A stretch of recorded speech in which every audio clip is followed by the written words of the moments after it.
Living above a toy store was not all that bad. It was just me and Mr. Mittens. We always had the best times together. Whenever we wanted a fun night, we would put on Mr. Mittens' favorite jazz record, and he would get a catnip treat. The only records we never played were Christmas music. We hated Christmas music.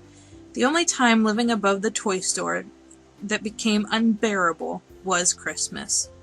They blasted the same 5 Christmas songs on repeat, and all of the screaming kids, Mr. Mittens hated kids, and their parents. They would stand outside the store on their cell phones and just let their kids run amok. Except one Christmas, and one kid. I went to look out the window, seeing what kind of shoes I would need for my weekly walk down to the convenience store. Outside stood a single kid, just staring at the door, even as people pushed and shoved past him to get in line to see the store Santa. He did not budge. The kid had a troubled look on his face and shuffled his feet back and forth. He had to have been freezing. He had no winter coat and no hat or gloves. Silly kid, she thought. Furthermore, silly parents. Where were they anyway? She gave it no other thought and went about her day. The next day the snow was coming down hard. She decided to look out the window to see if the kid had come back. He was out there all right, just like yesterday. Why doesn't he just go in? She yelled at Mr. Mittens. All week the kid came back and just stood outside the toy store, shuffling his feet.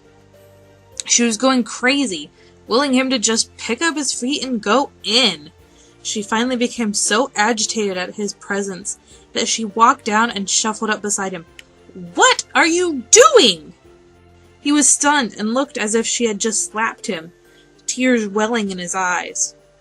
If you are here to see Santa, you have to get in line, she explained and started to turn to leave, happy with herself for doing her good Christmas deed. They probably won't let me see Santa, the boy stuttered. Why would they not let you see Santa? She almost laughed at the thought. Santa, the cheeriest guy who makes a nice list, having bouncers, not letting certain kids in to see him. I don't have any money, and I'm not allowed to go in if I don't have any money. She took a look at the kid, and it all made sense. Where are your parents? She had a sickening feeling. I'm all on my own, ma'am, he said with a little puff in his chest. Come with me. We will go see Santa. Together. Money or no money. She hoped Mr. Mittens wouldn't mind a visitor after they got done seeing Santa.